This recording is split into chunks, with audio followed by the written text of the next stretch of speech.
تو میں نے تو یہ سوچ لیا تھا کہ اب موت آئے گی اور حضور کا دیدار نصیب ہوگا، لیکن مجھے موت واقع نہیں ہوئی۔ اب آپ دیکھیں کہ جب تصور موت کے بارے میں انسان ایسا بنا لے کہ قبر میں حضور کی زیارت نصیب ہوگی، تو اس تصور سے مرنا بھی آسان لگ جاتا ہے۔ ایسے ہی جب مصیبت کے بارے میں آدمی یہ سوچ لے کہ یہ مصطفیٰ پیارے کی سنت مبارکہ ہے، تو ہر مصیبت بھی ہمارے لیے آسان نظر آئے۔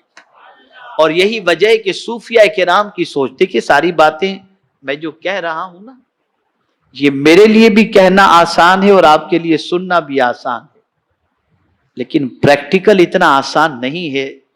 یہ تو آسان اللہ جس کے لیے بنا دے اسی کے لیے یہ آسان چیز ہے، ورنہ مصیبت ایسی چیز ہے کہ بھلوں کی حالت اور طاقتوروں کی حالت پتلی ہو جاتی ہے۔ ہمیں کوشش کرنی چاہیے اور ہمیں اس سوچ کی طرف قدم بڑھانے کی جو ہے کوشش کرنی چاہیے۔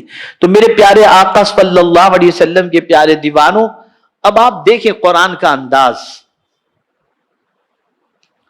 آقا کریم صلی اللہ علیہ وسلم نے مصیبت کا فائدہ بتا دیا، اور وہ کیا ہے مصیبت کا فائدہ؟ کہ مصیبتوں کو برداشت کرتے کرتے کرتے بندہ زمین پر اس حال میں ہو جاتا ہے کہ وہ چلتا ہے تو اس کے جسم پر کوئی گناہ ہوتا ہی نہیں ہے۔ مصیبت کے ذریعے اللہ اس کے گناہوں کو معاف فرما دیتا ہے، گناہوں سے پاک فرما دیتا ہے۔ اب آپ آگے دیکھیں، وَفَدَيْنَاهُ بِذِبْحٍ عَظِيمٍ، اور ہم نے اس کے فدیے میں بہت بڑا ذبیحہ دیا۔ میرے پیارے آقا صلی اللہ تعالی علیہ وسلم کے پیارے دیوانوں، یہاں ایک چیز میں آپ کو عرض کروں، بہت اہم نقطہ عرض کر رہا ہوں۔